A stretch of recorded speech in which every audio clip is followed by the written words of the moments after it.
Hi, folks. I'm Jamie Hiles. I'm Lydia Judy. I'm Derek.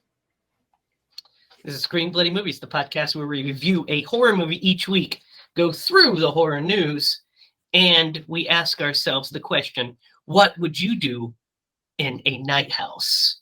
It's not what you think it is. It's not like a house that you sleep in or even sleep with people in. So I was expecting it to be like a lighthouse, but instead just show darkness. So I was in for a treat. Did not know what to expect. How are you guys doing tonight? Doing good. I've had one doozy of a day. Oh, it's always a good one too. Yep. Tucker I am down not. reference right there. Yes, it was a good old tuckering down. I've had a doozy of a day. I've had an okay day. Just kind of hung around. Got some projects done at home. Have more projects to do before my boy gets here. So exciting stuff. I was thinking about that today. I was like, man, Oh, were you? January, February, March, April, May. It's coming. 4 months. Yeah, 4 months. I don't know. Oh, I've got a lot to do. No big deal. It'll be fine. He can sleep on the floor on a pallet, right? You're muted. At least I got it out of the way early. You got it out early, man. Yeah. Right out of the gate. So soon. I can't mess it up moving forward. What I said was just put him in a box. It'll be fine. Yeah, why not? Why not? That's Actually good enough for kittens.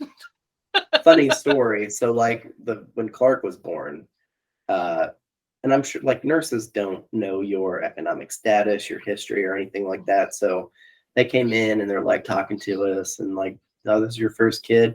They're like, it's very important that he doesn't sleep in the bed with you, even if it's a box next to your bed. And I'm like, what do you mean a box next to your bed? But I am sure that that's a reality for some people. And so, it's hard to be like, what are you talking about? That's crazy. But I'm sure it happens. Hey, you know what? If you're wearing like if you have like one of Shaq's shoe boxes, might be big enough. That is right? True. Shaq had some huge ass feet. Still does, I would imagine. I don't think they shrink. The baby's not really picky, it really doesn't care where it's sleeping as long as it's very comfortable. And as long as it's sleeping. Yeah. It's true. Yep. Guys, we have a lot to get into with Mr. Bruckner's film that we watched tonight. There's a lot to unpack and a lot to discuss. But before we do that, I have the technical term is a metric fuck ton of horror news. So let's get into it.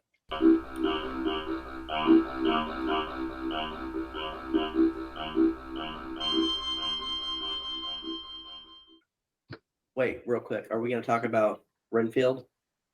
We are going to talk about Renfield. That's at the top. Have you guys watched the trailer for Renfield yet? It is out. A couple times.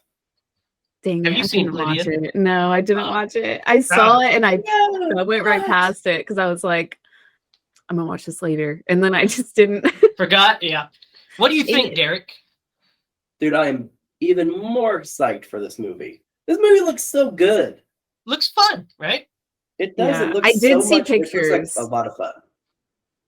I saw some really amazing pictures of. We got to see Nicolas Cage as Dracula. Yes. And really, he sounds like Nicolas Cage as Dracula. Dude, it's everything that his part. It's everything that you could imagine that it is. I think it's going to be a fun movie. I'm excited. It looks really fun. We found out more plot details. We know that, basically Renfield is not enjoying his time as Dracula's slave, essentially. And he goes to a ghoul. He goes to his ghoul. that's what Eddie Murphy would call him for sure. But he goes to a self-help group, and is they're talking to him about breaking up with his demanding boss, without realizing that his boss is Dracula. So that creates a problem. It looks pretty fun, I think. So yeah, that was actually the first bit of news I was going to go into, Derek. So thank you for jumping all over that. No.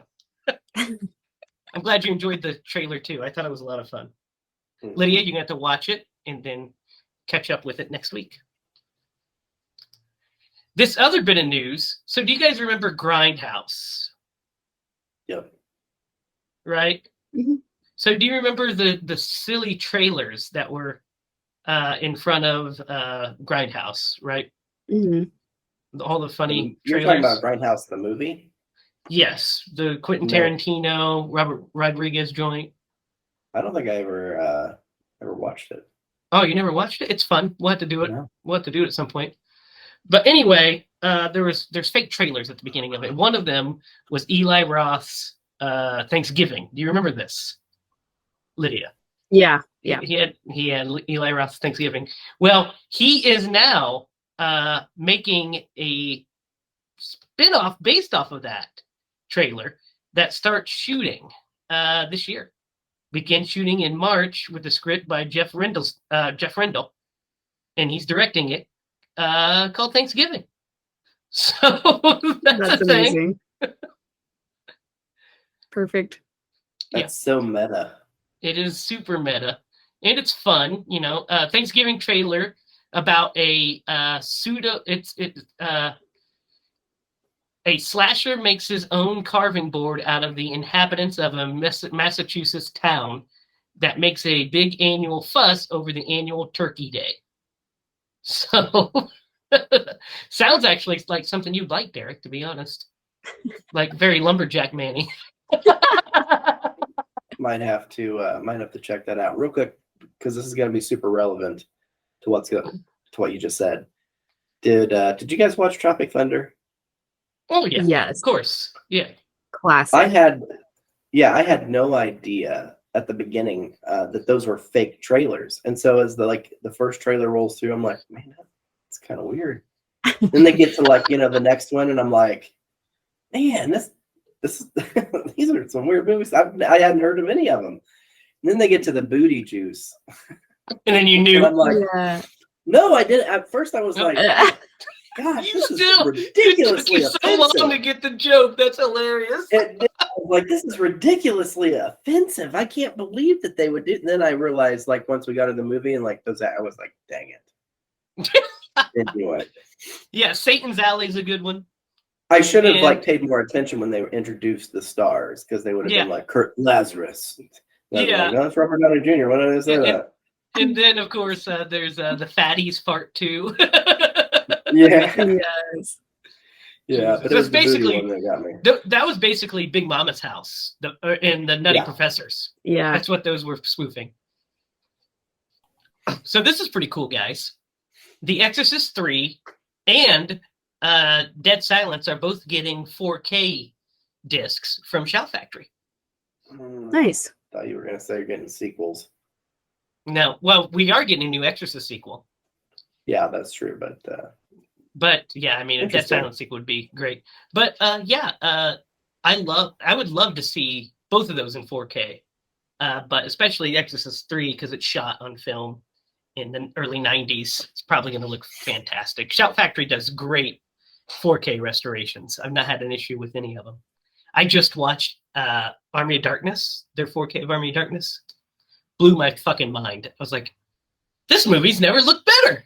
Holy cow. I've only seen that movie 700 times. I own it on every fucking available home video format. So,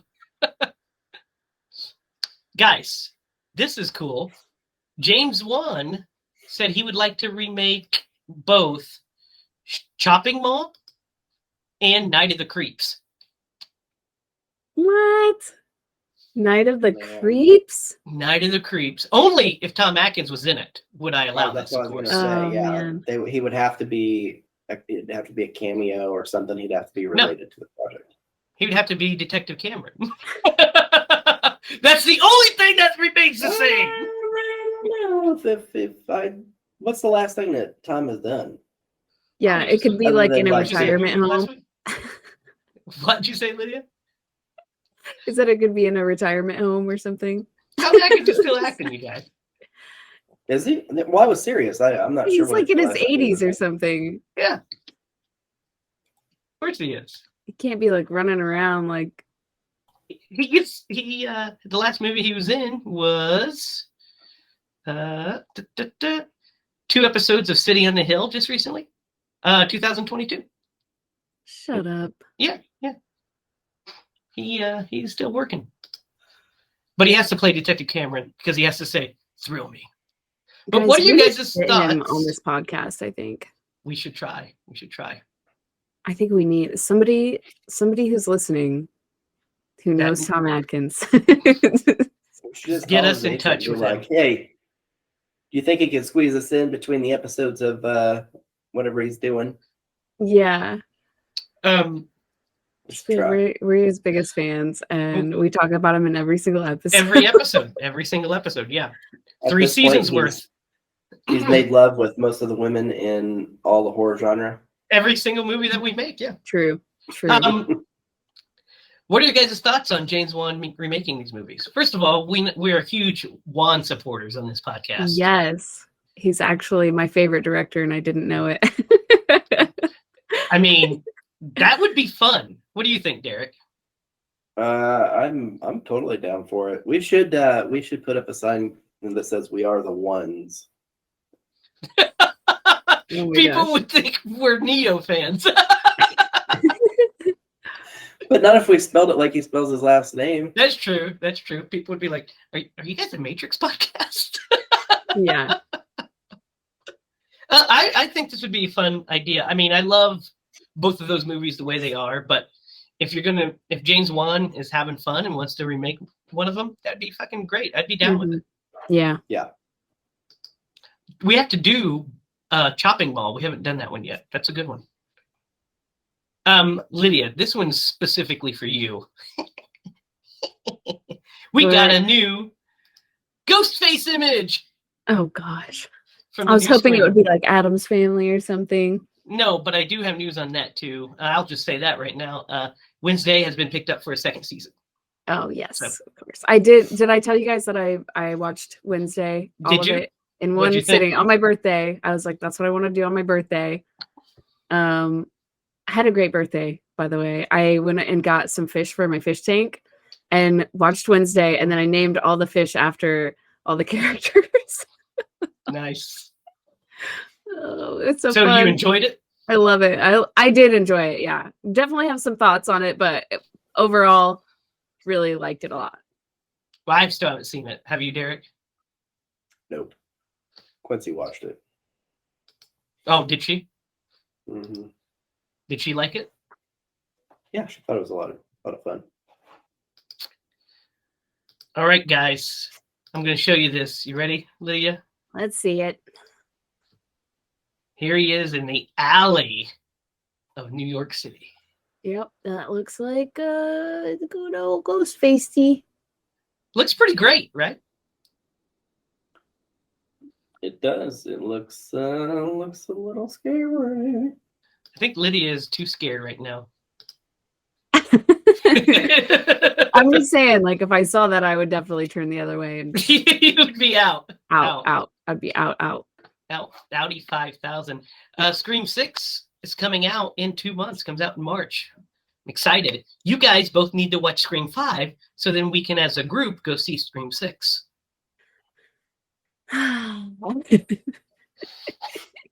Don't worry, Lydia. Derek will sit beside you, so you don't have to be afraid. Look at him; he's buff. Yeah. I would not classify myself as buff, but I appreciate it. I'll watch it. Dang it! It's gonna be great. I keep thinking, like, what do I need to watch? And then I'm like, Scream, and then I'm like, no, I'm not gonna watch that right now. What do I need to catch up on? Oh, Scream. Oh, don't want to do it. Yeah. And then last but not least, speaking of Scream, this segues right in. Kevin Williamson, the writer and creator of Scream, has a new slasher movie that was filmed during quarantine. It's a quarantine slasher movie called Sick. That is actually on its way out. It is releasing Friday the 13th. It was directed by John Himes and written by Williamson and Caitlin Crabb. As the pandemic steadily brings the world to a halt, Parker and her friend Miri decide to quarantine at the family lake house alone, or so they think. Ooh, What are you guys' thoughts? this sounds interesting. Kevin Williamson writing another slasher? I'm down. It sounds What do you think, Derek? fascinating. Okay. That's a way to feel about it, I suppose. I'm excited. I'm gonna watch it. It's out this Friday, 13th, so it'll have come out by the time this episode airs. Is it streaming or is it in theaters? Streaming on Peacock. Peacock. Okay. Yeah. Sorry about the So- yawn. Yeah. It's all right. It's all right. I'll edit it out. And that wraps up the horror news. So, guys, this movie we watched tonight, Lydia picked us. So, Lydia, let's start with you. This is your second time watching this? Yes. And I have to say, I think I'm just gonna start off by saying I think it's better on the first watch. Second watch, probably not as good because you know what's going on. You know what I mean? It's one of Sure. those. Yeah. It's Right. like I already know what's happening, so it wasn't as effective, I feel like. What do you guys think? Derek, this is your first time watching it. Did you even hear this movie? Nope, never heard of it. Till Lydia was like, "Hey, you guys should watch this movie." You want my feelings on it? Well, I mean, we'll get into it, but yeah, I mean, if you want to just give a... I will say, Lydia, you did a good job. I was thoroughly freaked out through some of this, Yes. and I thought some of the shot selections were just absolutely brilliant. I loved it. So I was glad you picked this movie. Can't wait to talk about it. Yes. Yeah, Awesome. I'd never heard of it either, and I like David Bruckner. Yeah. But I didn't know this had come out already. I didn't even know it was on HBO Max. And so when you told me, that's what we're watching, I was like, okay. So earlier today, I sat down to watch it, and I almost watched it on Saturday, but I didn't want to have too much of a gap in between watching it and us doing the podcast. Mhm. So I watched it today, and I liked it. So we'll definitely talk about it. But I agree, Derek, about some of the. There's beautiful shots in here, but not only are there good shots and great use of sound effects, but there's the performances, especially Rebecca Hall's performance is fucking dynamite. Mhm. She's dynamite in this movie. I really, really enjoy her performance. Sarah did not like this movie. I can imagine she didn't. She watched it. Well, she watched it and she liked it up to the point. Then at the end, she said it was stupid. Oh, okay. And then I Opinions. explained to her what my interpretation of the ending is, Mhm. and she's like, "I don't care. You think it's stupid." It's like, but that's what happens when you talk to a pregnant woman. She just doesn't want to. She doesn't want to hear my bladlings Yeah. about movies. That's for sure. She's got strong feelings right now. Yeah, and most of them are, "Shut up, Jamie." It's her main one. You know what I really liked about her performance in this movie? What? She had a couple of really quirk. So I've never been through this, like the core situation. Of I've course. never been through that. And so I don't know how I would react, but she has some quirky mannerisms and just like the way that she handled certain situations. I was like, yeah, like I could see somebody just like having a nervous breakdown. Yeah, and there's also And like the just writings. losing the filter. The Mhm. writing's really strong too. Yeah, because this movie also is very funny. It has some. It's very darkly comedic. There's some dark comedy in here. This movie?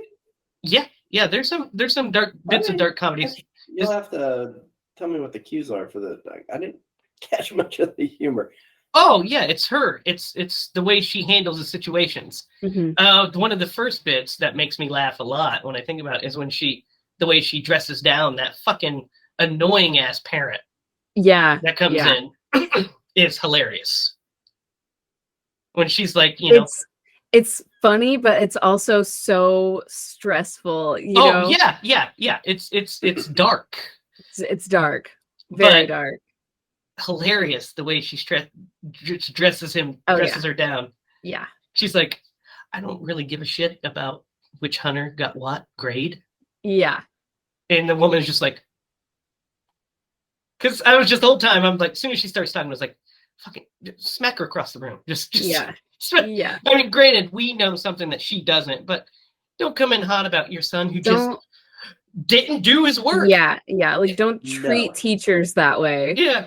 Definitely the lesson of that scene. Yeah. No, there's a teacher. She's no longer a teacher, but she used to be a teacher, and she does these like little skits, like reenactments of not only her experience with students and teachers, but other teachers send her their like things, and she like replays these. And dear God, the entitlement of some parents. I'm glad I'm not a teacher because I would not react to it. So this seemed more calm than some of those situations. Yeah. But yeah, there's some entitlement there for sure. Yeah, hilarious. Cracks me up as soon as she walked in. Well, so let's talk about kind of the plot here. So, we're introduced to this story through the first like almost 10 minutes of the movie. There's barely any dialogue.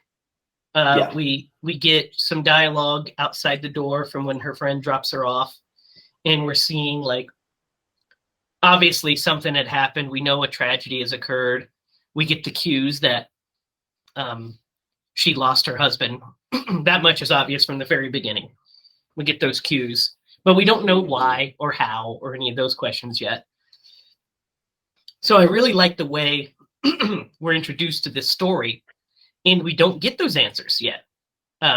We just know that she's grieving, and she's going through losing her husband, because when we meet her, like she's listening, we hear this music playing, she's listening to this music, we realize that it's their song, and she's watching her wedding tape.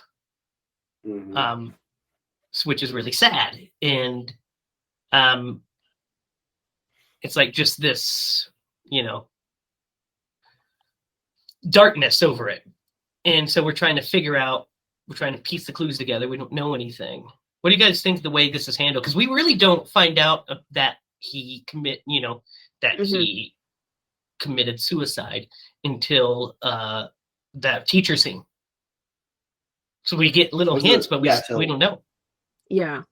So the parent interaction. Yes. Yeah. I like that they kind of don't let you know. Like I like the fact that we had to kind of figure out like along with what's going on, Yeah, I do too. I like that it's not spoon fed to us, that it's drip fed, and we're getting like pieces of information, and we have to use context clues to kind of figure stuff out. Mm-hmm. Well, I feel like that adds a bit of realism to that situation. And yeah, like dripping the information to you. And it also adds a bit of intrigue, like intensity. Yeah, and intrigue, but intensity with like the reactions that she has with other people. Like there's the bar scene, right? Where I don't know that I would go out with friends at that point. Yeah. But which is after we find out what happens. Yeah. Exactly. And, they're inquisitive, and it just, you can tell that. We'll get to that bar scene here in a minute, because I've got some fucking, like, problems with some of these friends. We'll get to this. We'll get to that. Sure. And that's also part of the humor. There's some really, like, just funny stuff in that bar scene. But, like, the horrors. So early on, there's that scene. I think is she getting out of the shower, or she shuts a door? It's when she hears the knock, I think, for the first time. It's when she hears the knock, and she opens the downstairs basement door first. Yeah. And she goes downstairs. Yeah. Yeah. So that's one of the shots that, like, I love the play on the environment that they have with this movie. I think it was so well done, but like that one, like super creepy. You know what I mean? Like, because you just see the silhouette behind the door, and it's kind of like an illusion. Yeah, because she sees it, and then she closes the door, and there's nothing there. Yeah, but you can still kind of see the shape like past, you know, Mhm. like Yeah, you can just see like the using light and the shadow kind of. yes. I think that was the thing that made me really pick this movie for you guys to watch because I've never seen any movie use that this well, you know? Only one that I can think of. What is That's not it? a movie; it's a show, which Yeah. is Hill House. Hill House, right? Exactly. Yeah. But yeah, that's. Go ahead, Derek. So the other thing that I think like this kind of this movie plays a little bit on like primal fear, right? We have Oh, yeah. everybody has seen the figure, right? Mhm. Whether it's a coat hanging on the back of a door, or like Jamie, we used this in one of our shorts. Like did. it's so I saw what I easy saw. to like, yeah, because your mind tries to on purpose like rationalize whatever you see. And so when you Mhm. see something like that, even if it's like a play on light or like the way that they use the molding in some of these shots, because this Oh, guy was an yeah, the architect. molding bits are the best. Yeah, Oh man, those are so good. Those are cool, right? yeah. Yeah, they are. They're Optical really illusions. cool. Yeah.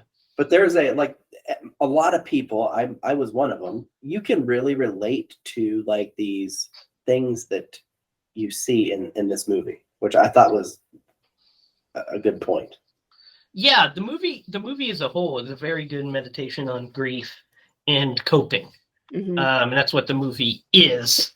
But when the horror starts, so the horror starts early. And when I say horror, I don't mean, like the kind of horror that we usually like talking about, where it's in your face fun gore. We do get actual traditional scares and horror at the end of this movie, Mhm. but we have to build up to it. When she wakes up from hearing the music downstairs and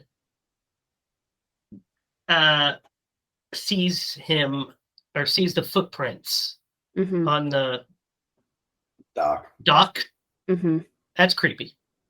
That's like, so it just starts to build these little things because you don't know if she's hallucinating it.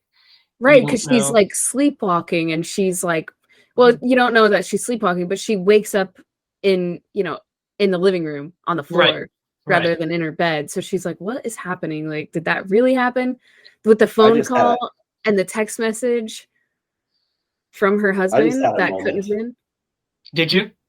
Are you freaked Dude, out? I just had a moment. So like there's a big mural of Peyton Manning to my left.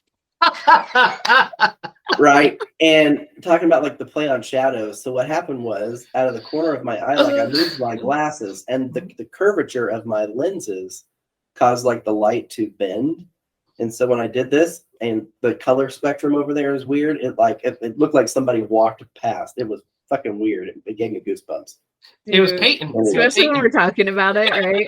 I know. The sheriff That needs to happens stop to it. me all the time when It I was just see like, the power Yeah. of Peyton coming yeah. through, Derek. It was the power of suggestion for sure.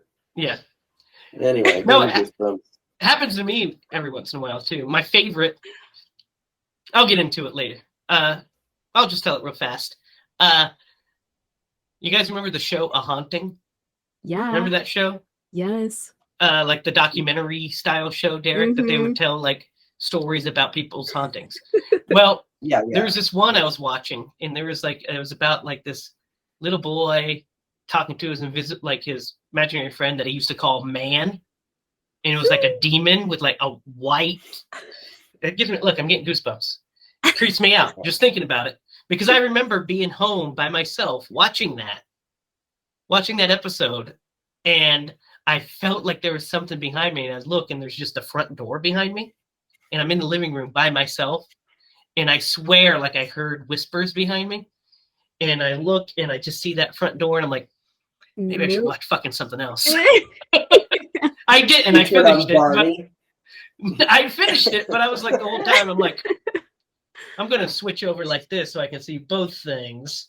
You wanna know the that happens to me a lot, but like one of the craziest times that ever happened to me, you'll never believe what it was. What was it? I was watching Killer Clowns from Outer Space. Oh my god. And Yeah, I get done horror. watching it. Yeah, I'm not scared at all. I get done watching it. I'm like had a good time watching it or whatever, just alone in my bedroom. And I I was like, I'm gonna go get a drink of water. So I get up and I go out, and the whole house is completely dark. And I just pictured one of those things. And I scared the shit out of myself. I swear to God, I was like, That's hilarious. like I good. like That's took my hilarious. breath away to picture one of those giant clowns standing If there. you really saw one of those giant clowns in real life, that would be terrifying. Yes, dude. That's for sure. It got me. It's a little So- different than the optical illusions. That's just Right, like your right. brain messing with you, though, you know? Absolutely. So yeah, we don't find out that he ended his own life until that scene with the teacher when she goes into explicit detail, tells him that he shot himself with a gun that she didn't even know they owned. And she has no idea why. And that's the thing. So the movie is also a mystery of trying to figure out why he did this. It's a mystery of it's the story of her getting over her grief, and it's just this all-encompassing story that takes us on some pretty good twists. Well, and even back to the boat dock, right? Like we see these footprints on the boat dock, and like it stands out to her, but we don't know why it stands out to her. Yeah, we don't know that he had At went this to point. that boat yet. Yeah. Yeah, and then we meet the neighbor, and he makes reference to the boat. Hey, if you want me to haul that thing away, just let me know. And like the whole time, my mind, I tried to like piece this together, right? And so you're like, Obviously, yeah. I must have drowned or something. You know what I mean? Like, so they do a really good job of just like giving you breadcrumbs and Yeah, so like she starts making having you these. think. They make you Yeah. work for it, you know? They definitely do. Like she starts having like these visions. The one that you're talking about, Lydia, is so freaking creepy. Like she wakes up to her phone. She picks up her phone, and there's a text message from Owen, her husband, and it says, she hears the music playing downstairs, Yeah. and it says, "Come down," and she's like, who is this? and she said, it's like, and she calls it, and there's a voice on the other end, and it finally says, "Go to the window." So she goes over to the window, and she sees her husband standing naked on the lake. And then she wakes up and realizes it was a dream. She checks her phone. The text messages aren't there. Did you just fart? No, I didn't. It was the chair, but I'm just going to let it go. Jesus. Totally ruined my I'm so thought I'm sorry. having of this I'm so sorry. serious movie. I'm sorry. Jesus Christ. Whatever. That would be totally a move that I would pull. I was just like, I know you would have. You would have tried to been muted when you talked, then actually unmuted yourself and then farted. That's what you would have done. sorry. Anyway, back to what I was saying. When she goes to his phone, like it drives her so much that she goes to his phone, basically pulls the stuff out of the storage that she has from him that the police basically had. Right. That was in evidence. And we see the gun is there, and pulls out his phone and checks it, and there's no more text. There's no more text from him. But she ends up seeing a picture, and that sets her off onto a whole other thing. What do you guys think of this whole section? It's so spooky. It's so spooky because you're like, that was definitely real. Like that did not seem like a dream at all. Right? So you're like kind of like confused along with her. Like, okay, but where did the text go? It had to have been a dream, right? I don't know. One of those spooky things. I don't know. I'm questioning everything. Right. And another thought I had was like, do you think that they would have given her the gun back? Yes. Because it would be her property, right? It's their property. Yeah, they would give it back. But still, Because it wasn't like used to kill morbid. anybody else. It was Right. It happens. It happens all the time. Happens all the time. Now they could not take it back, not want it back, but then the gun would just be destroyed. But yeah, I mean, they would give it. That's part of the crime scene. It's their property. So yeah, she would get that back. You know what struck me about this? Like I kept when she pulled the phone out and she was going through it, and then she started looking through the pictures, and she found the picture that she stopped on. She like zoomed in. I was like, because at this point we don't know that part of the story. Right. Yeah. I'm like, did she see a face? Dude, Did she I see was a looking at it. shadow. I with paused you. it. I'm like, I don't see anything. Why is Yeah, she I stuck on was this- so confused. I was like, why is she all about this picture? I was like, it just looks like her standing there. And then I was like, Yeah, but I mean, unless it's Why- not her. why would But they I take? don't know. Why would someone take a picture of her like creepy, like from like way back here? You know, No, like I Yeah. have. If you have a significant other, there's a good chance that at some point they have done something that just strikes you. It's cute, or they look, like really beautiful at the time, and you're just like, I gotta take a picture, even if they don't know it. I've done it, as creepy as it might sound. You are a creep. Apparently, not to anybody else, Under but like Derek's floorboards next. I have. I guess I've done that too. Actually, now that I think about it, I do that. Jake doesn't do that though. He will not take a picture of me. There are no pictures of me floating around anywhere. I do. I have pictures of Sarah just sitting there or sleeping or sitting with the dogs. Yeah, I've never taken a picture of somebody sleeping. Whoa. I take pictures of Jake sleeping all the I'm kidding, time. by the way. I definitely take pictures of people sleeping. I know, Derek. You showed up to my house with all those pictures of me sleeping, and I didn't really appreciate it. At least you gave them back, I guess. He's joking, guys. He's joking.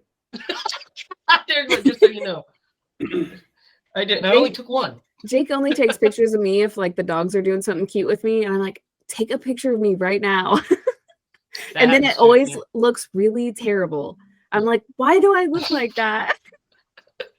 He never gets a good angle of me ever. Just not the photographer type, Lydia. I guess not. So yeah, I really like once this kind of starts up and we meet her friend that she's confiding in, and she goes to her and she's like, look at this, it's not me. She's like, it looks like you. Like, but it's not. It's somebody else. I don't own that blouse. And she's like, it's you. Quit doing this to yourself. Trying to be the supportive friend. Move on. And then, so she starts to think maybe he was having an affair. And her friend's like, you don't need to know that. If he was, it doesn't matter anymore. Kind of does. Yeah. Kind of does matter. To her friend, she's just trying to say, don't do this to yourself. Yeah. Because it's not worth putting yourself through more pain. Just remember the Owen that you knew, that you fell in love with. And, let that be that.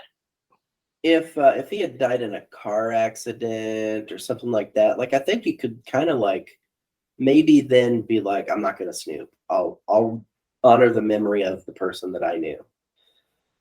But the way that it happened, it was out of the blue. She had no idea what was going on of any of this. So like she didn't know that he was having, she thinks, thoughts and stuff like that. So this is completely just, it took her by surprise. I would definitely want to know why, like if there was a motive behind his decision, what that was. I would snoop to the nth degree. Yeah. And I mean, that's what she's doing. And then she has to figure out, well, her brain's just trying to rationalize. That's what we do. It's what our brains do. Mm-hmm. We as humans want to rationalize, and we want closure. That's what we're searching for, closure. And that's what she doesn't have, because all she has is a note that we find out about. We see her reading it earlier, but we don't see what's on it. We have a note and just a whole lot of questions. So we end up, she goes out with her friends that night at the bar. Derek, this is the bar scene you were talking about. Yeah. And she gets pretty drunk, and her friends are just asking the most insensitive questions I've ever heard anybody ask in my life. Yeah, like, they didn't even know there was a note. Was there a note? Yeah. Like, I mean, I could get that if you were close friends and it's something that but it's like these like are. if her friend would have asked, right. Like private setting. Yeah, but she's just like, just the fact that, she's like, all the questions are there. So you really didn't have any idea? What are you doing? What are you doing? What are you doing, that's guy? a super insensitive question. What are you doing, ginger guy? Just shut up. Yeah. Yeah. It's like it's kind of insensitive in the fact that she's drunk and they're in a bar. But I Yeah. think I almost feel like her friend should have been asking more questions and bringing more things up, because like for me, I was like, it seems like her personality type is that she needs to talk about it and she needs to like work through it. She needs to investigate and she needs to figure things out. Like she had some stuff on her chest. She knew about the note.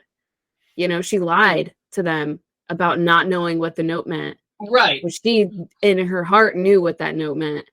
But Even though she again, was wrong, she but thought she knew. yeah, but again, it's not this random dude's place to, this work acquaintance's place to ask these questions. Right. But it's also, if your friend, your close friend can't say anything and talk to you about it, maybe it's easier to talk to a stranger about it. But they're at a bar and she's clearly really drunk. Yeah, well, and it's if she just didn't tell anybody. She's keeping it all to herself. That's her personality. Is she's keeping it all to herself. That's what she does. She doesn't believe, she's a skeptic. She doesn't believe in things anyway. So it's like, that's just who she is as a person. But she's grieving. So, there's a time frame, of like, she can't talk about it. And now she's drunk. So she's opening up a little. So they ask, I don't think it's completely inappropriate to ask. I don't know. I had some, I just was like, it seemed like to me that they needed to ask. Inappropriate, like it just happening. I could see where there would be a period where you would let it breathe a little bit before you go into it. Now, and she showed up to work, which she'd want to get her mind off of everything. Let's talk about this note really quick, because this note is super cryptic, also very short. Yeah. Because it goes something along the lines of, and feel free to, if you know what it said. It was like, you were right. There is nothing. Nothing is after you. You're safe now. Yes. Yeah. That's it. Nothing is after you. Yeah. Nothing is after you. Which, how devastating is that when you just read it like that? Like, yeah. So when we hear it, we don't understand what it means. Nobody understands what it means, and she doesn't understand what it means. She thinks she does. Yeah, but she doesn't. And he actually didn't understand what he would. I mean, he wrote the note, but he didn't fully understand the situation. I don't think. Oh, right. I think he did by the time he ended his life. I think the reason why he ended his life was he felt that would end. I can't wait to get to that point. We're building to it. He does know what is after her at that point. Right. So that part of the note. Of the books. Yeah.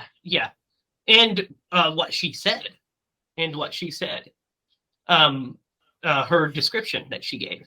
So her friend takes her back home and she tells her that about an incident that happened in her past where when she was younger, she was in a horrific car accident. The car went over a mountain, off of a cliff, and crushed her lungs, and she died for several minutes. Had to be resuscitated, like 4 minutes, wasn't it? Mm-hmm. Mm-hmm. And so she had to be resuscitated. She came back. So for 4 minutes, she was dead. And people would ask her what she saw in that time, and she would, make stuff up, And she said her quote was, what she saw was nothing. And she's like, what do you mean nothing? And she said, nothing. Not a light at the end of the tunnel, just the tunnel. Which is a great fucking quote, by the way. Yeah. Just the tunnel. Yep. So she said, her husband believed that there was life after death. There was more to it. And she said that there's nothing because that's what her experience was. Nothing. Mm-hmm. So now she's starting to get these ghostly apparitions, which she talks about in the bar. Asks if all she asks is, do you guys believe in ghosts? And so she's starting to believe that she's haunted, essentially. She's starting to believe that she's haunted. And which is the opposite of what she believed before. And this is where we get our next big not flashback, but dream sequence, so to speak. Where she's getting her head rubbed, and then the next thing you know, she's in a dream. What happens in this dream?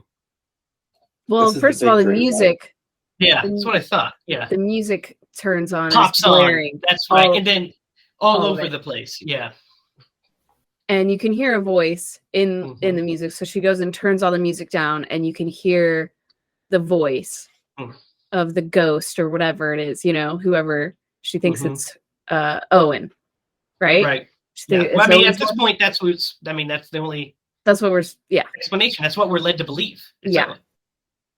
Yeah. So it's Owen's voice. So he I forget what he does. What does he do? So what happens is he leads her basically Out the door. out the door Yeah. and across the lake because Well, she goes out the door and she Yeah. starts seeing all these women running past Jumping. her, Yeah. jumping off of the a cliff cliff. into the water. And then he Yeah. goes up to her and she kind of passes out Mm-hmm. and she's dragged into the boat and she floats across the lake. And when she gets across the lake, she sees her house. She looks over here, she sees her real house. Over here, she sees a house. And she's confused, doesn't know what the hell's going on. So she goes up to it and she sees up in the window, she sees Owen with another woman. And he grabs her he grabs her from behind and she pushes him away or whatever. So she goes up to the door and all the letters are backwards. The address is backwards on the door. So she opens it up and she sees herself laying on the couch and then wakes up and sees the door standing open. What do you guys think of this sequence? It's crazy, right? Because at this point, do we know how much do we know at this point? That's the She kind hasn't of found hard the thing to books. talk about this movie. She hasn't found the books yet. She hasn't found the books Oh, yet. she hasn't. So I had pieced together when we saw the women and when they started running that I thought he was a serial killer. Right. Right. Right. Like He was, that but immediately not, He clicked. was. I was not like, in the way we think. Yeah. so that That's the immediately interesting clicked. thing. Right. But then when you get to it's really disorienting because Yeah. and I just assumed okay, well, she's in this dream. Maybe in her dream everything is backwards, right? You're trying to rationalize what's going on, and then you see him have the fight with the girl in the window, and you're like, this must be a memory that she has, but then it's not her. It is very disorienting. And then I thought the transition whenever she goes through the door and sees herself on the couch, and then she wakes up and sees the door is open. I was like, that was a little trippy, but it was. And then there's I a love big that. time jump. There's a big time jump, a couple days at least.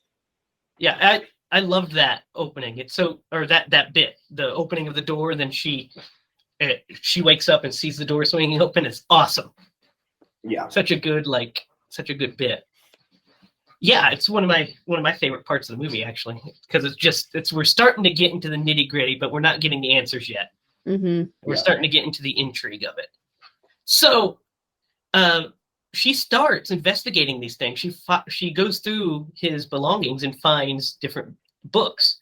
She finds a book that he drew the house plans on, because we see that he is, that he designed the house. he's an And then- architect, And we see on the margins of stuff, he wrote simple deception ? And then mirror ? You can trick it. Trick it. Yeah. And then it says house plan B, reverse house plan. So it says house plan, reverse house plan. She's like, all right. So then she finds these other books that have just demonology kind of stuff. It's just these weird books. And so she's starting to be like, what the hell is going on? This is all starting to be crazy. And inside the book, she sees the name of the bookstore in there. So she Googles it like we would do, and it's in Utica, New York. So she drives, which it looks like it's like 160 miles away. She drives 160 miles to Utica, New York, to go to this bookstore. And you're muted. Go ahead. What were Did you you saying? guys read the book, like the page?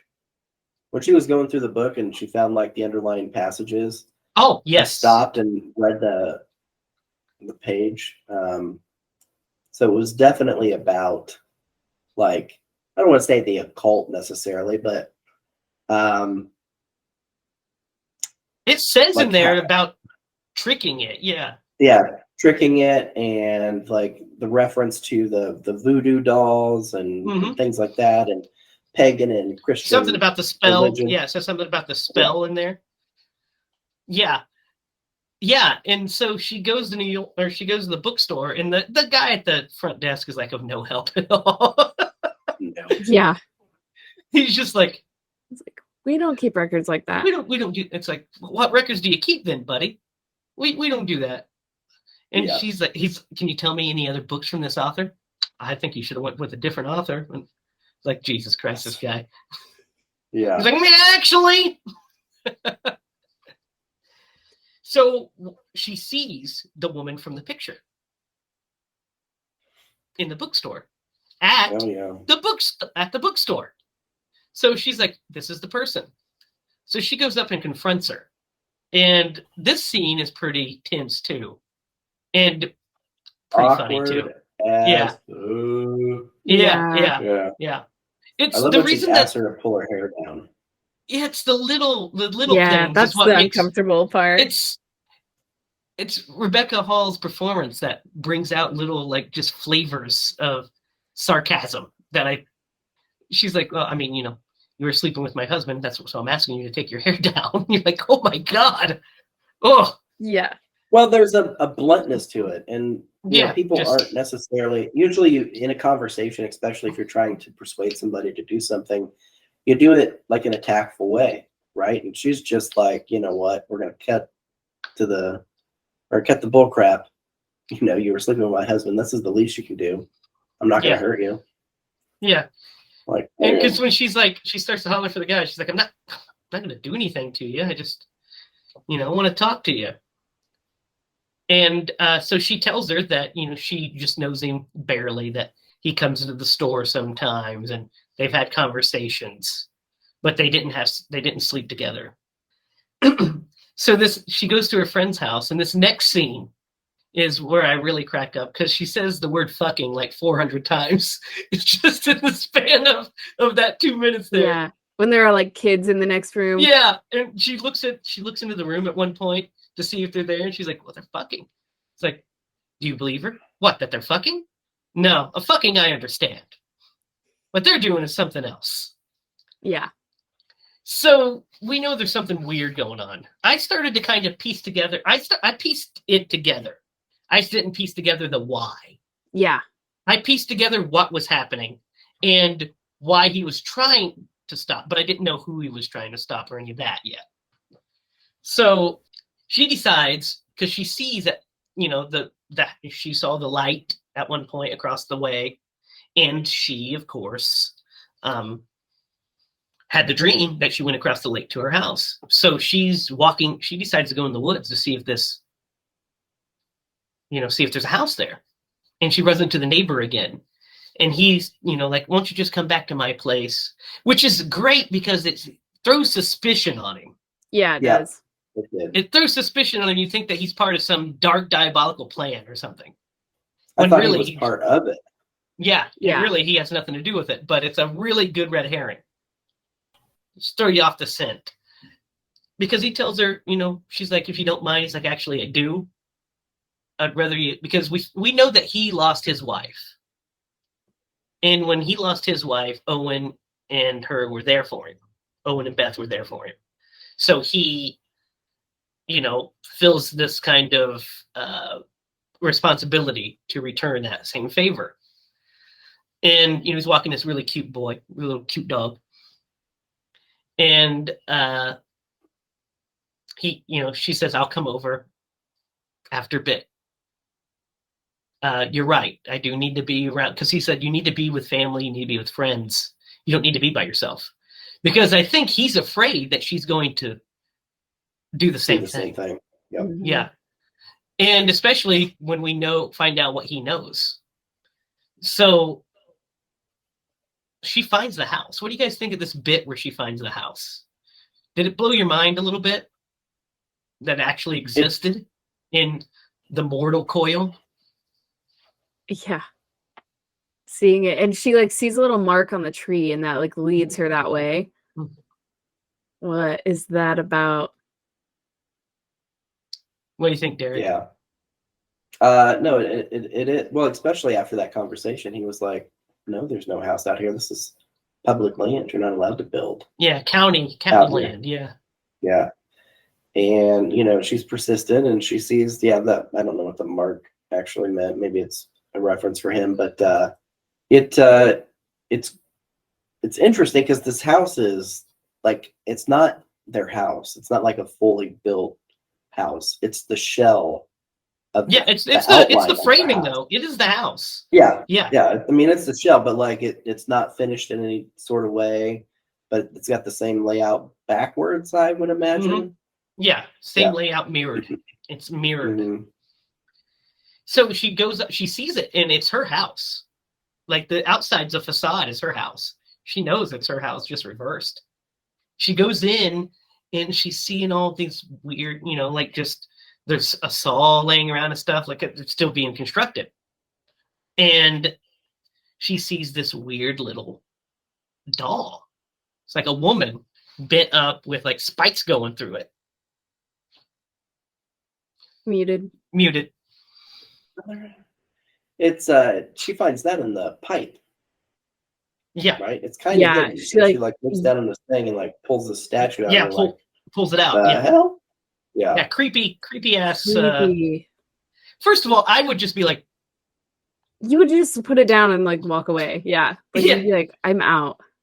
yeah, to call the Yeah. authorities to go investigate Yeah, is no what I would do. kidding. Like, why does she never call the police when anything terrifying Dude, is going on? there's a pink. Yeah, we'll get to that here in a minute. But I mean, yeah. I know There's why. a point.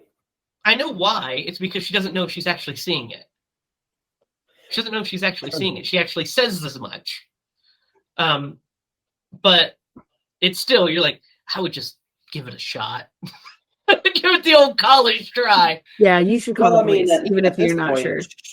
Yeah, she's not super sure of she is not sure of what's going on. Yeah, and So not what at would you this tell the point. police? Hey, my husband built No, this. not at this building point, on this. but later for sure I'd call the police. At this point, Oh, you still 100%. could say this building's here and there's some weird stuff. Could somebody investigate it? But yeah, later on, 100% the police should have been called. So she takes the statue and goes and confronts old boy, and she's like, "What is this?" He's like, "I have no idea. What the fuck are you talking about?" Because he legitimately has no idea. But All we he do get a knows. reveal here We do. What's that reveal, Derek? that he once saw Owen and another girl on that side of the woods. Now, Same path. Yeah, same path. And so, and Owen came to him later and said, sometimes I get these urges. Now, he doesn't go into detail. He was like, I didn't ask a bunch of details. So in his mind, he's thinking, oh, he's got these urges to cheat. Yeah. Right. And so like that's what he kind of like let this off on. It's like none of my business. And then he said that he didn't see him again after that and all that Everything stuff. So he seemed just thought it fine. was like maybe a fling. Yeah. Yeah, well, he says he saw them and he hollered out to Owen because he thought it was the two of them. And it's another woman. And then that's when he came back to him later. He said he was covered in mud and stuff and was like, I sometimes get now, if my friend came to me covered in mud and was like, I sometimes get these urges, I'd be like, yeah, no, I would have. That's we call that a context clue. Yes, definitely. You got to be able to pick up on those things. Yeah. That's probably one you should mark down as problematic. So he doesn't know anything. He can't help her with the other stuff except that he's been doing, there's at least he's taken a woman out there. We don't know how many. We just know a woman has been out there. Mm-hmm. So she takes the statue thing home with her. Takes it back to her house, and then starts going through the books and sees the statue thing in the book. And it's just, I guess it's just like, oh, there it is, instead of let's go put this back. Because she's reading the passages about it too. Like when she sees it, and it's like talking about like it wards off, it can be, it's a curse that passes on. At that point, you could kind of start to piece things together, right? Were you guys starting to piece things together at this point? Yeah. Yeah, something's going on. Yeah. Yeah, I don't know how much I want to give away. Well, at this point, I kind of had figured out that there was something after her supernatural. Yeah. And that he was using the other women as her. I figured that bit out. Yeah. At this point. I just didn't know what was after her. Yeah. That's kind of where I was at I'm this trying point. to figure out like where I figured that out. Like, because we're really close to there's a scene where he, like, whatever this is, kind of explains it. But like she sees a vision of them two. It's during Christmas. She's laying on his lap. And that's during the big reveal at the end. Yeah, because I think at this point I knew that he was killing people that looked like her. I thought it was more of a possession type thing, or he was doing it as like a sacrificial thing. I don't know. Well, he was doing it kind of as a sacrifice. It was That's what I was thinking. Yeah. I was like, he's sacrificing these women to keep this monster at bay, which is basically what was happening, but not quite. And that's where the ending, I was like, oh, okay. Because I thought, I was like, no, I figured the it ending out. was, oh, when we got to the kind of like explanation of everything, like so really fascinating. This scene where she has like she basically says, hey, she has enough. She says, I'm here, talk to me. She goes into the house and then finds she's really drunk also. Real drunk, yeah.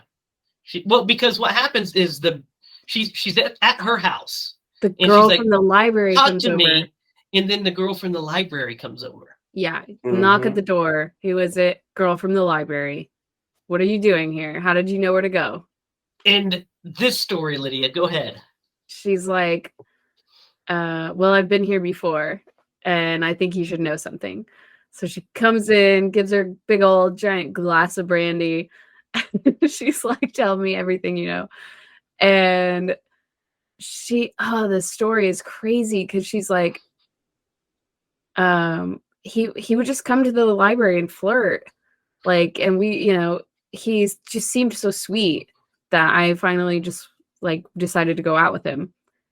And what happens? He takes her to their house, but then takes her and is like all excited about this other house. Wanted to show her. Yeah. So they walk through the woods, end up at this shell of a house. Yeah. And he was like so excited about it. Yeah. And he makes her hold the statue. Yeah. And he comes up behind her and hugs her. And starts crying. So they start kissing.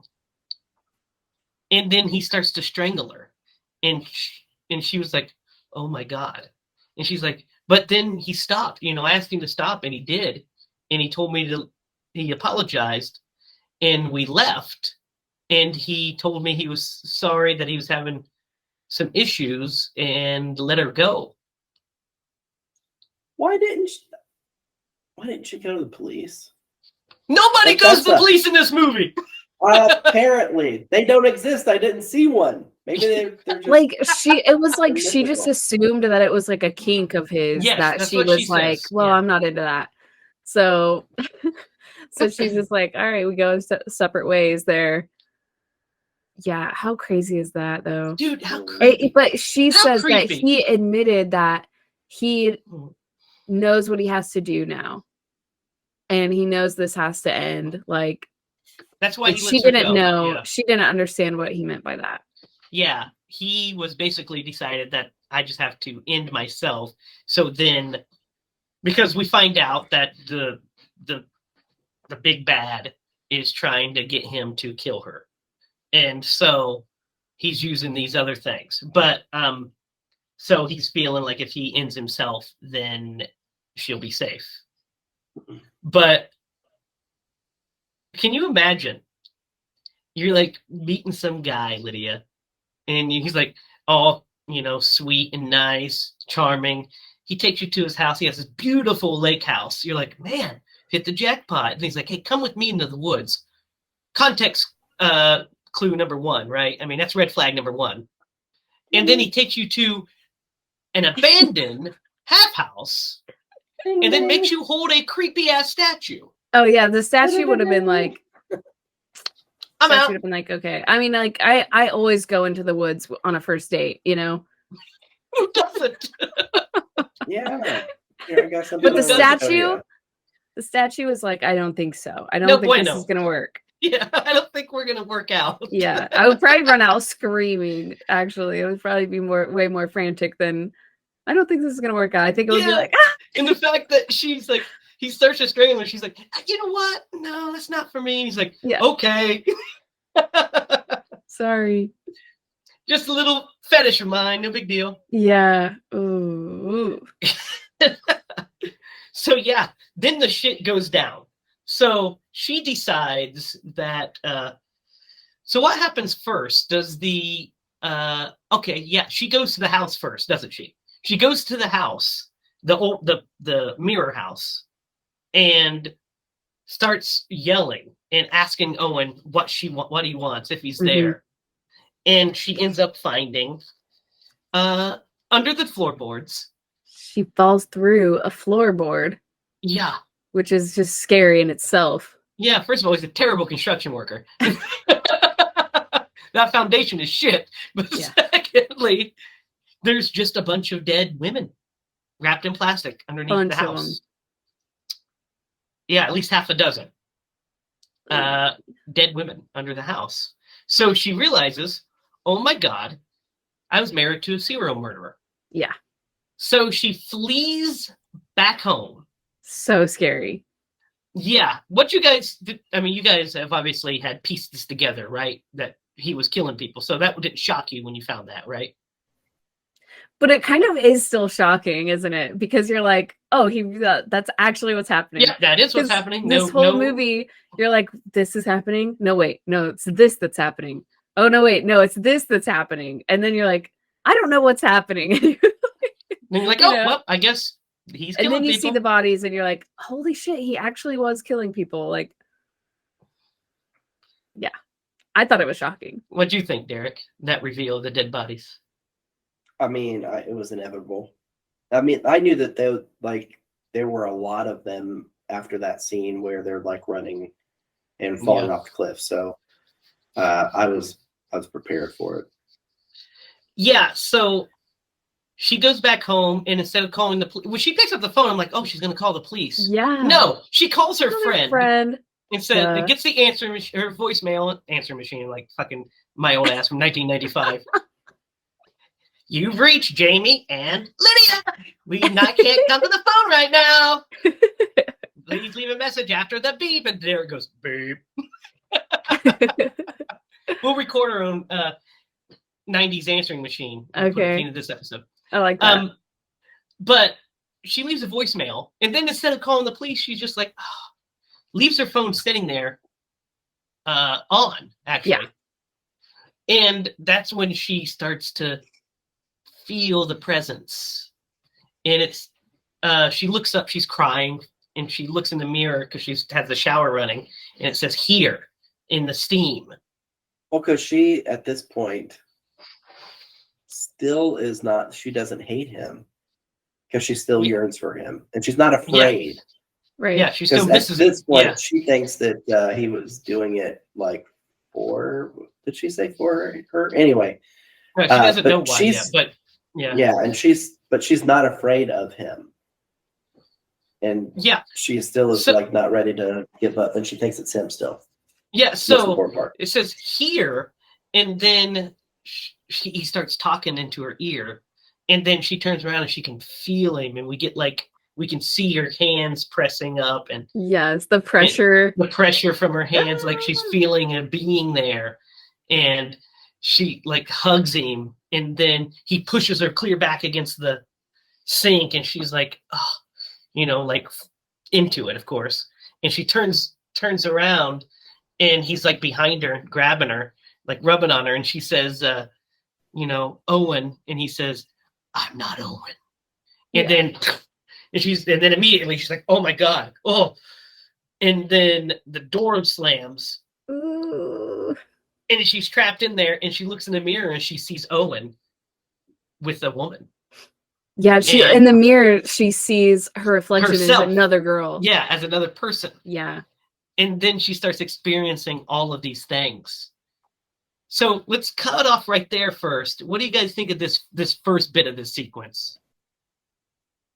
Terrifying, right? It's terrifying. It's really cool though, because you're like, oh, he's there. Like she's like touching him. It's so exciting. Yeah. And then you're like, is she gonna have sex with this ghost right now? Yeah, are we gonna get the fucking entity again? Entity part 2? But this one's wanting it? Yeah. Entity minus the rape? Right. And then it's like the consensual entity. Owen. Like you're like, no, it's not Owen. The fear that I feel for her in that moment. Yeah, the fear of him saying I'm not Owen is so creepy to me. Yes. Because as far as she knows, that's Owen's voice. Yeah. Right? Yeah. So whoever it is isn't Owen using Owen's voice. Yeah. So freaky. And that voice is creepy. So creepy. I'm not Owen. And you're like, oh. It's kind of Donnie Darko. Yeah, kind of. Yeah. I think. Yeah. And so then creepy. This whole next bit is a mushroom trip from hell. Because we get filled in on all of it. Owen kills a girl, slams her head into the mirror, and she sees it, and then she's dragged into the mirror, and her head slammed against it. And then she's basically pulled into the vision. And she goes through all of these kind of terrible ordeals. Like, well, it's like there's... I don't know if it was on purpose, but it looked like he tried to kill somebody in every room of the house. That's what it looked like. Yeah. At least that's what was happening, for sure. Like, yeah. as she's running through the house, she's seeing all these women terrified, hiding. Dude, when she goes... telling her to hide and run. Yeah, and they're all hiding under stuff. Yeah. So weird and creepy. Yeah. And then, we just see the different deaths. We see him strangling this woman, killing that woman, killing, and she gets dragged off as he's dragging a woman. And then we see him having, starting to have sex with a woman just to kill her. Yeah. And that's when she ends up seeing him on the couch. Mm-hmm. And that's when we find out what it is. Well, and you kind of, is this when you have, throughout these scenes, you start seeing this shape. Yeah, and this is where it gets so cool, because we start seeing the optical illusions. We see when he's having sex and killing the woman, we look over and we see the shadow silhouette of a man, a silhouette of a man. Yeah. Basically. And then it's spins. in the trim of the door, or and then it's always in something. Yeah, it spins and looks at her. Then when she's looking down the hallway and you see the silhouette of a head. Yeah, head and shoulders. Yeah, and then it pushes in at her. Oh, that's so cool. That's a great shot. Creepy. That's so cool. Those are fun. Yeah, so we start seeing those cool optical illusions of nothing. So we find out that this creature, he explains it. This what being. Do you think it is? I think it's death. Yeah. Yes, kind of. Because it's an entity. It's nothing, and this nothing says that when she died, she came to him, and he's been wanting her back ever since. Mm-hmm. So he kept whispering repeatedly into her husband's ear to send her back to him. So there's her laying on the couch asleep, and he starts to strangle her, and then he realizes he can't do it. So basically, and she's like, so he tricked you, and we find out that what he was doing is sending these other women to pacify him. And he would think that it's her for a while, and then he would realize that it's not. So then he had to send another one. And he had to send another one. Mm-hmm. And But he's getting these whispers in his ear that he has to kill someone. yes. So he's just like So every time it not happens, to kill her. Yeah, every time it happens, he has to, you have to kill her. So he would go and find a new one to send to him, Mm-hmm. and send it to the, do it in the reverse house. So he thinks that it's, so keep it at bay for however long. And that's when we realize the note, right? The context of the note is, Yep. You were Nothing. right. Nothing is after you. Nothing is after you. Yeah. Because it's the whole thing. You were right. There is nothing. Nothing is after you. You are safe. He thinks that she's safe now because he's gone. Because he's gone. Right. Yeah. So, what do you guys think of this reveal? Let's break this let's down. digest this a little bit. So it's a great act of love on his behalf, kind of, if you think about it, because I mean, it is he's getting these whispers serial and murder, Derek. Well, I'm not saying that it's right. I'm just saying that he could not bring himself to kill the person that he loved. It seems like more than anything. Right. And then, so I mean, but he killed a lot of women, and he's getting this whisper in his ear to kill. And so I could only imagine at first you're probably like, I'm insane. I'm curious at what point did he realize, like, this is a separate entity. It's an actual thing. I can do these things to, like, I'm wondering if ward it off. I'm wondering if it had to do with his prior beliefs, because she said that he believed in life after death and he believed in the supernatural. So I'm wondering if he just was dispositioned to not only receive the message, but to believe that there's something else as well. Yeah, because all this is new to her. I don't think that she's ever had a situation where she felt like something was after her. Maybe I missed that. No, she didn't. She never did. And that's the bit. Like he says, her friend says, you were the most skeptical person I've ever met, and now you're believing in ghosts. So throughout this whole time, she never felt like any of that. Now, she did say that she was the one that suffered from darkness, from depression. Mm-hmm. So I think it was him trying to get her to send herself to him, because that's what he tries to do at the end, right? That is and true, yeah. She was battling the depression, and he was the one that always was her light. And then now the one guy, she said, well, maybe it's contagious, maybe my darkness, imprinted on him or whatever. And he said, that's not how it works. Yeah. So she already suffered from this darkness, which was this nothingness that was enveloping her. Mm-hmm. And the neighbor said that you're trying to fill this nothingness. You're trying to fill this nothingness, but you don't need to fill it. Let it be. Which is what the movie's about, kind of. Right. It's okay to feel the nothingness. You can't let it consume you, right? Mm-hmm. And so, and we'll get to the final message of the movie here when we get to the end. But what do you guys think of this big reveal? How do you feel about it? I was so spooked out. I was so spooked by the thought of, like, that it was using Owen's image, even, to get to her. Mm-hmm. That was really spooky, especially when she is in the boat at the end. Yeah, we'll get to that. Yeah, for sure. What do you think, Derek? You're muted, by the way. This was the worst episode for you. You were on like a really good roll there for a while. This time, it's like been 17 mutes. I'm gonna put a little number up each time. Man, I can't. It starts shake like this 1 minute in. stupid cough that I've had for like a month. But anyway, yeah. The fucking Flintster strikes again. It does. Flemmy fella. Yeah, Flemmy fella. That's gonna be my #1 single coming out store near you. All over the radio waves. What was the question?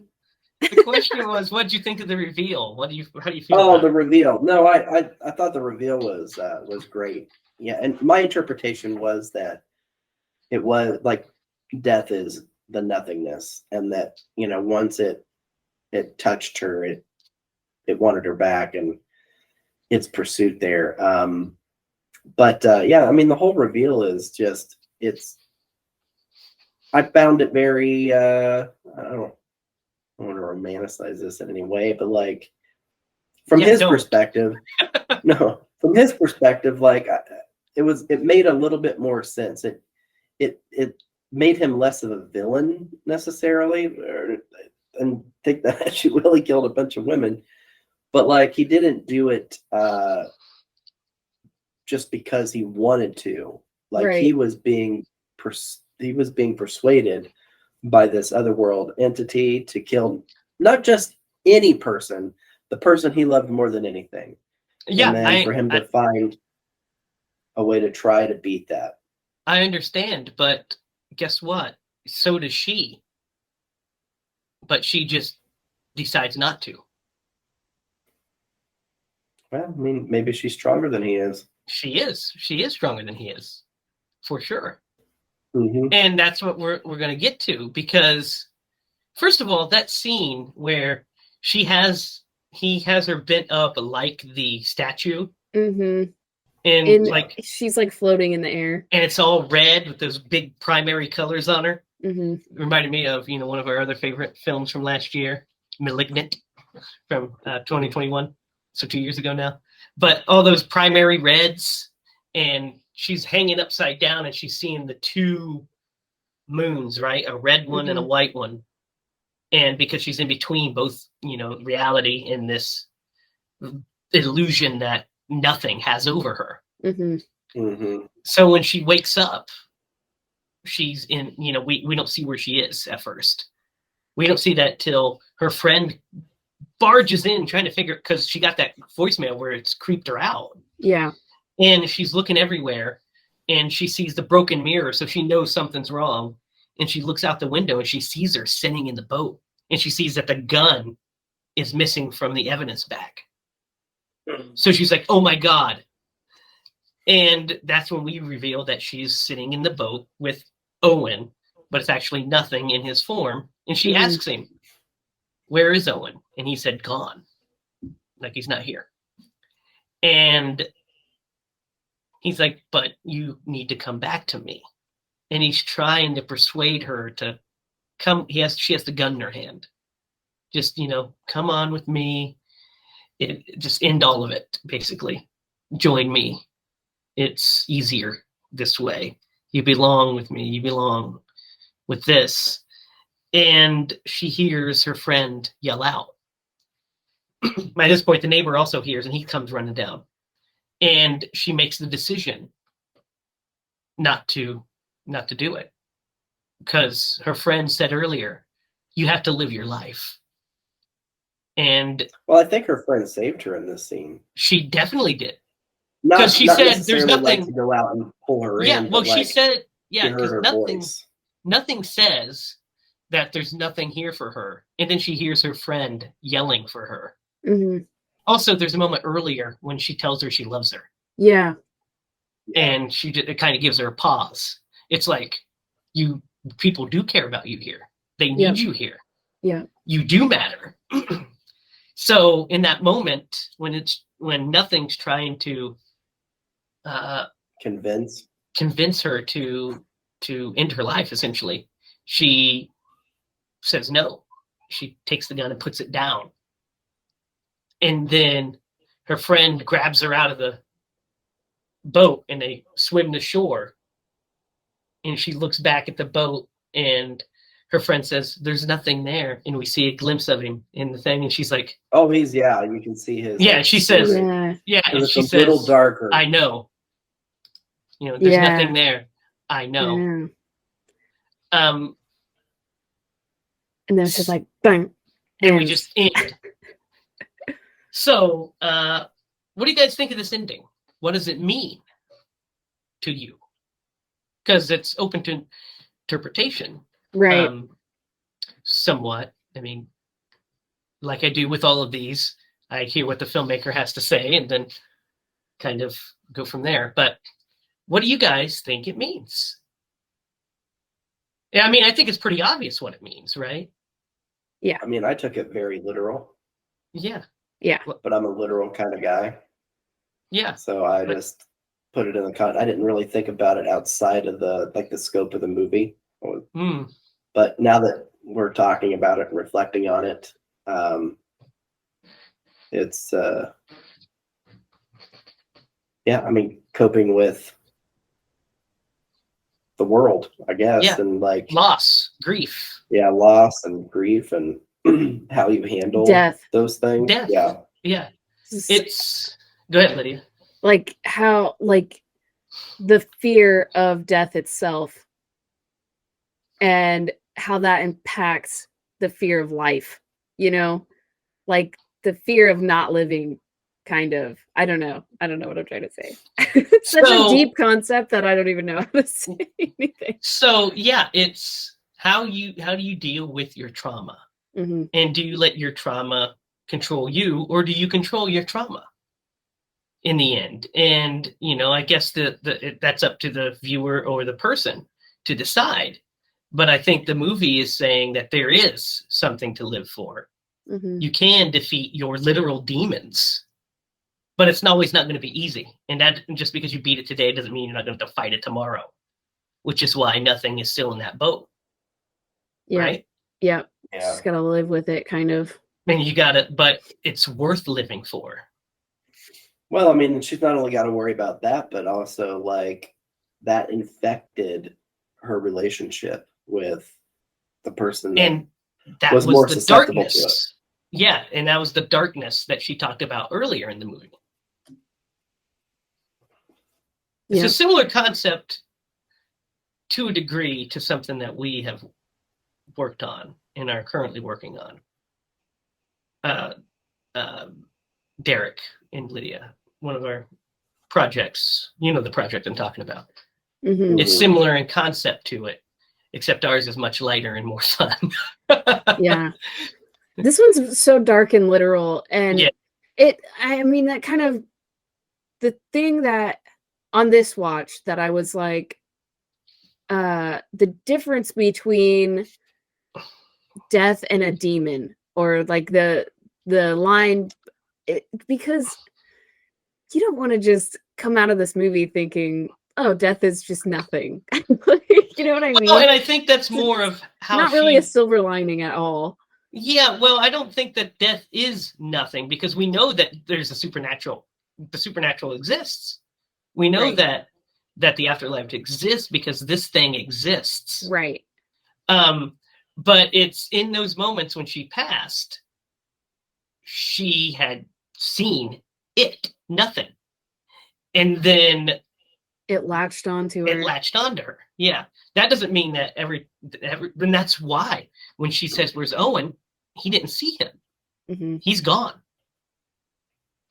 Now, if we're putting religion to it, I would assume Owen's in hell because he murdered like fucking 6 women. But I don't care how more noble than you think that. you're being, you didn't murder 6 women. Right. Yeah. That was bad. That was definitely bad.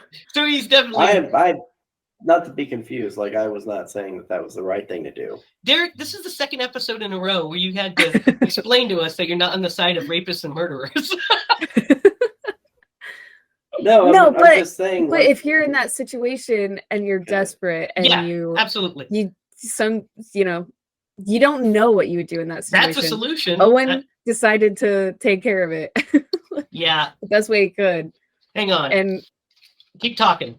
oh, yeah, I don't know. It's just it's impossible to say like, well, he just wouldn't murder people. It's just yeah. how I it's mean, written. obviously, it was so convincing that he felt he had to act upon it. Mhm.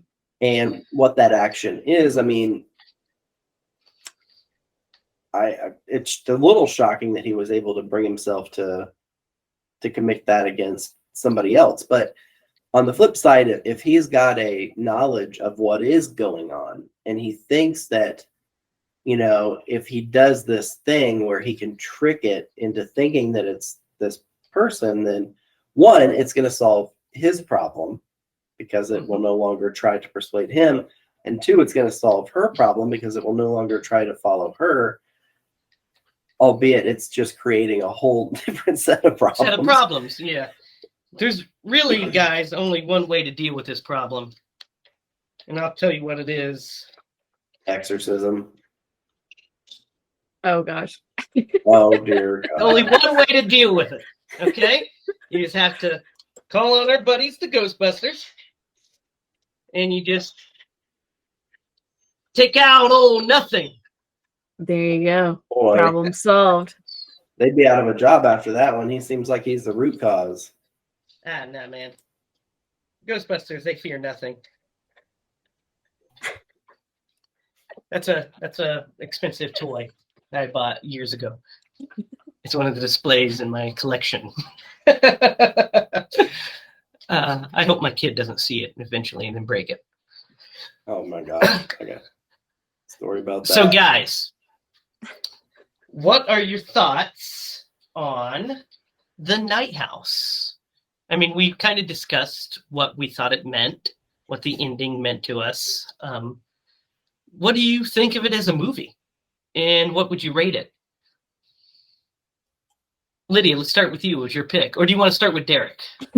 I don't care. Well, I'll start.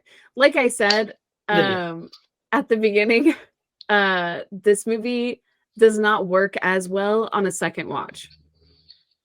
The mystery's gone, right? The mystery's gone. It is kind of because of how the movie's set up. It was kind of like, I kind of forget what happens here. Like, what is it? What's going on? It was kind of like that. And it's been months since I've watched it.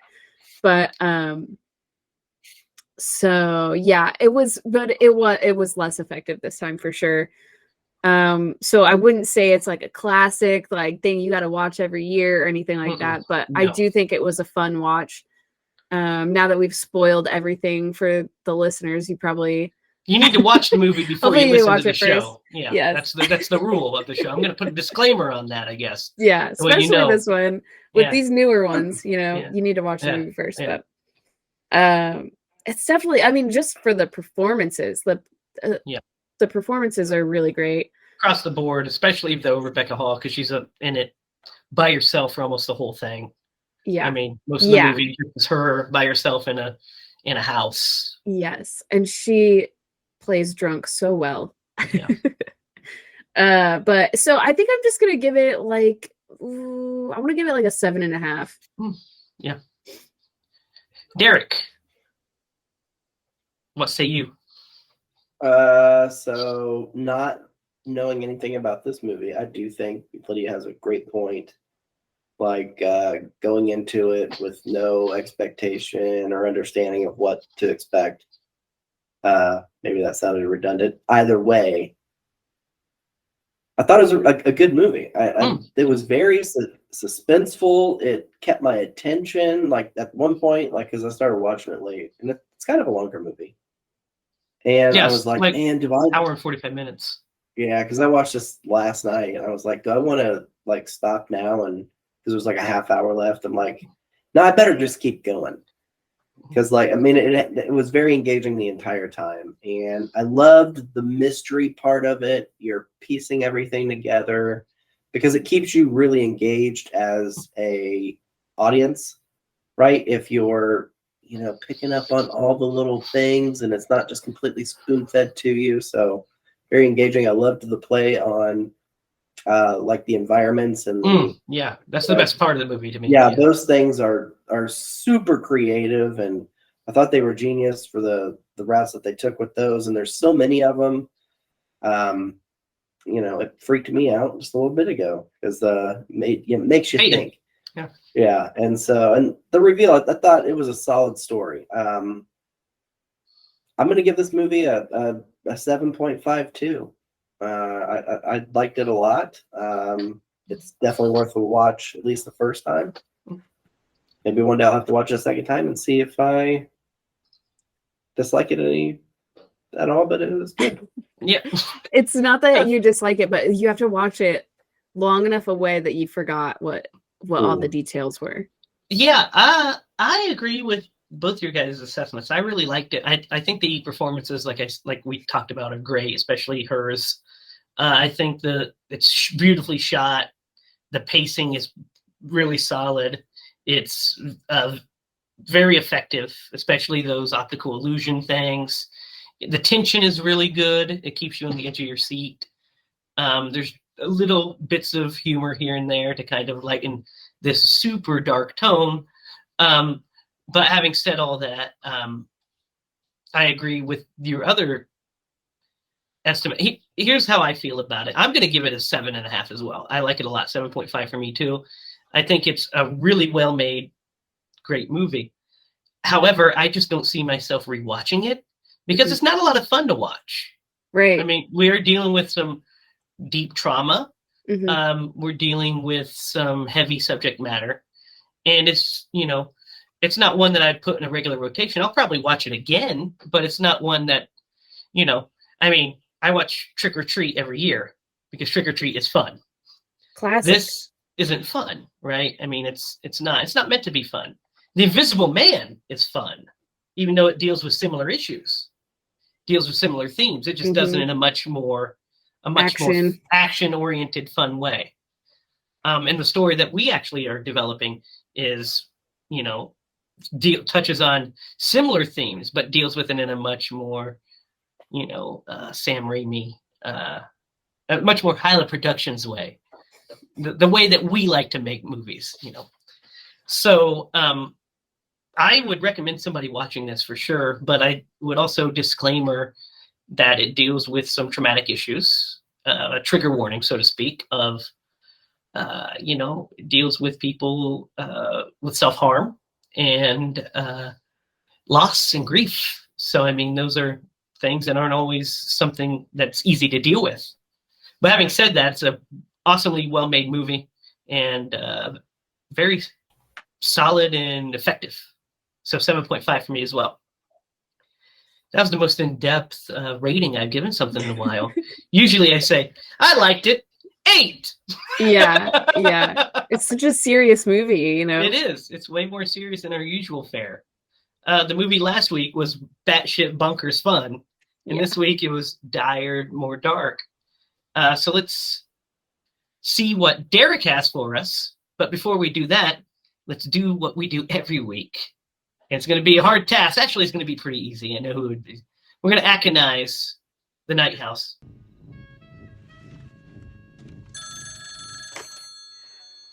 Thrill me. Thrill me. Thrill me. Thrill me. Thrill me. Detective, thrill me. Who's Tom Atkins going to play, guys? The neighbor. The neighbor. Yeah, the neighbor. 100%. Now, boom, easy, good one. Tom gets to be all nice and sweet. And the only problem is we'd have a 15-minute scene where he's turning her down from sexual advances. Right. I know you just lost your husband, but we can't do it. It'd be a different story. It'd be like she was cheating with Tom Atkins the whole time. Or the story would be she was struck with grief until she realized that Tom Atkins lived next door. Yeah, I wish Tom Atkins was my neighbor. Yeah, me too. Damn it. It would be problematic for my relationship. But... Mine too. So Derek, Buddy, old pal, it's your turn to pick. What movie are we watching next week? So I thought about this. Oh gosh, what is I it? think we should go back to some roots Okay. with our little furry friends from space. No, dude, come on. No. What? Leonardo DiCaprio. That's No, we- all I have to say. The podcast cannot just be indoctrinated with fucking Critter sequels. There are A-class franchises that we haven't touched upon yet. You're right, and for that reason, we are gonna do Stir of Echoes. Oh, Echoes. we're staying in the dark path. Staying in the dark path. I see. Yeah, no, the Critters was. We'll get to Critters one day, but I just wanted to throw you off a little bit. Yeah, staying Sure, with the dark Becca. path. You can't keep doing this to me, Derek. Yeah, What? I thought for sure Look we were what hitting you're Critters doing. 3. I'm over here pulling my hair out. I thought, Well- I'm not going to lie, I thought we were about to do another installment in our other long-running franchise, Puppet Master, because we do have like 14 of those movies I to get know. through I still. have that one written down. Dude, I went back and forth. I was really considering Leprechaun, and I'm like, no, we're too close to March. We got to save We have that. to save that one. Gotta Yeah, save it. Yeah, and so that's why we're not getting Leprechaun 2, just so you know. we do have to get that one. Yeah. And then I was like, man, Where is Stir of Echoes? Is it streaming anywhere? I have no idea. Probably not. It's probably Well, it was- nowhere. I don't know about you guys, but it was super easy to find fucking Phantom of the Opera streaming. Jesus Christ. Well, this one's way more mainstream. It is actually available on Pluto, Tubi, Redbox, Vudu, and Amazon Prime. Cool. And Plex. So it's available in a lot of places. Which is Good. good. I haven't seen it since it came. When did that movie come out? I haven't seen it in a That long was like 1999? 1990. I was going to say Yep. 98. 99 is when it came out. Yeah. Kevin I haven't Bacon. seen it since it came out. Yeah. I was thinking about Hollow Man the other day. We'll have to get into that one sometime soon too. That's what I really thought No, Derek I was going to almost- pick The yeah, Invisible Man. That And then we floated could have through my went mind. straight into Hollow Man, Yep. which is what It's all I right. did when I watched The Invisible Man. I watched So- all of them. Stir of Echoes. That's going to be a fun one. I haven't seen that in a while. So random. What kind of? Yeah, it is. It is random though. That's a good one, Derek. That's a good pick. like I didn't that see one. that coming. The second one sucks, but the second one's not for me. But the first one's really good. Guys, I know what another thing we're going to watch towards March. Lydia, you're going to love it. What? You know what we have to watch? Scream 6 is coming out. So we're going to have to watch Scream 2 at some point.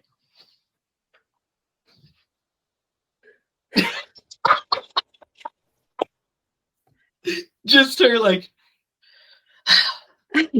you're right. Dang it. Well, it's really, honestly, I think it's the first one that really scares So me. the sequels you'll be fine with. The sequels should be okay. Should be okay.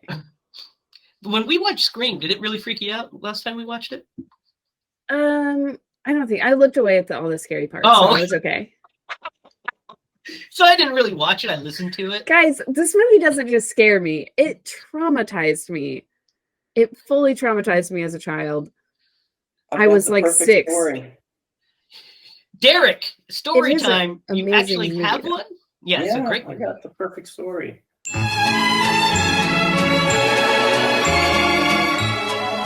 Go ahead. Let's So hear it. this is seriously like it came up over either Christmas or Thanksgiving. I think it was Christmas. I legitimately traumatized my sister Uh-oh. when we were younger. What'd you do? I'm kind of proud of it. You're proud of it? A little proud of it. Maybe I shouldn't be, but I'm a I little bet- proud of it. I bet Wes Craven is very proud of traumatizing all the 6-year-olds that might have seen that movie that year. Well, so like she was Traumatized. she was probably she was either like 10, between 10 and like 14. She was right in there. So here's what happened. I think my aunt bought a Chucky doll, or a doll that looked a lot like Like a Chucky. My Buddy. Yeah. And I was like, it was just me and my sister home one day. And I'm like, I'm gonna see if I can't get her. So I took the doll And I went out to the front porch. I propped it up, and I knocked on the door, and then I ran out, and I ran around the house, and I came back in and back. And she came downstairs, and she answered the door and freaked the F out. And I was like, oh yeah, like I don't even think I told her at the time that I had done that. Anyway, she legitimately was like freaked out. She to this day is still like afraid of those dolls. And we talked about it not too long ago. And and it's legit. It's a fear. She can't be in the same presence of one. Like, I think my aunt still has that stupid doll, and they were at her house. And she can't do it. She can't be in the same room. She I guess I'm pretty proud of it. You know, I sometimes think about, I remember when, actually this does tie in with Scream a little bit too. When I was around the time that movie came out, 96, I was about 10. When it came out on VHS, it was like I was 11, 12-ish. And my cousin was babysitting us, my cousin Heather. And she was she was afraid of clowns. She was scared of clowns. A lot of people are afraid of clowns. So do you remember, you guys know Sweet Tarts, right? The little Valentine's candy. So one time I put 2 heart Sweet Tarts in my canines here and was like, "Ah, I'm Pennywise." And like terrified her. Like, she was like, stop it. So I said that I needed something down the basement. And she went down the basement, and I shut the door and locked it. Oh my gosh, that's a different. And told her that Pennywise was down there. And she was like banging on the door, and I'm like, he's down there. And there's a back door to the basement, like an outdoor. So I went around to the out. Jamie. Snuck up behind her. Dude, this is next level. It was bad. It was bad, guys. It was not good. Jamie used to just scare a lot of people. But then Scream, the reason I mentioned Scream is I remember one time when she was over, she was watching us at night. And all this stuff occurred during the day. But it was nighttime, and we were watching Scream, and I remember her I didn't scare her. The movie scared her. I remember us watching it, and she like starts looking out because we lived in like a suburban, we lived on 3rd Street. Yeah. And we had bushes and hedges. And I remember her looking out, and she's like, oh my God, I think there's somebody out there in that hedge. Oh my God. Look, we're not watching this now. And I was like, oh, come on. I'm just what? She's like, no, let's put in a comedy. And she turns it off, and I was devastated. Luckily, I'd already seen it multiple times, but. So you got your revenge by. She rued the day. She rued the day that she did that. Destroying her sanity. She rued the day. Yeah, that's just nobody comes between me and Scream. I'm curious. After that happened, did she ever babysit you again? Oh, she babysitted us multiple times after that. Yeah. She babysat us for a while. She got over it pretty quick. I apologized. I was pretty good about smoothing things over. And, and plus I didn't tell on her when she had a boyfriend over. So she was like, it's fine. Boyfriend would come over and they'd just make out and let me just go up and play fucking N64. I'm good to go. But, she's like, he's fine. I know he terrified me, scared me to death, but it's for the best. It's for the greater good. Greater good, man. So, guys, next week, Stir of Echoes. Be sure to comment down below on your thoughts on this movie. Comment down below on the times that you scared the shit out of your babysitters or siblings, because we want to know those stories. Tell us what movies we should do next. Give us some new franchises, some classic franchises, movies that we've not seen, movies that we've definitely seen. And then we can hit on some of these movies and make season 3 the best one yet. You can find us online at HiLaProductions.com. You can find us on Facebook at HiLa Productions. Find us on Instagram at Scream Bloody Movies. You can find us on Twitter. You can find Derek at DDoglyMaster, Lydia at Lydia is Spooky, and me at Racket. You can listen to the podcast anywhere podcasts are available. We'll have some news on the upcoming project and the big project that we're working on. So I'm really excited to talk to you guys about once we hit some milestones on that. We still have some stuff to break, but we're getting there. Anything else I'm forgetting, guys? I don't think so. Yeah, I think I nailed it. Nailed it in Nailed it. one. It's like felt like Jim Carrey from Liar Liar. I sped. We're running a red light and speeding. I did that like in all one breath. So until next time, for Derek Lemaster and Lydia Judy, I'm Jimmy Hiles. And remember, if you're going to scream bloody movies. Bye, guys.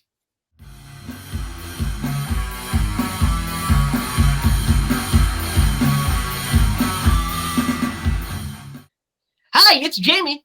Lydia.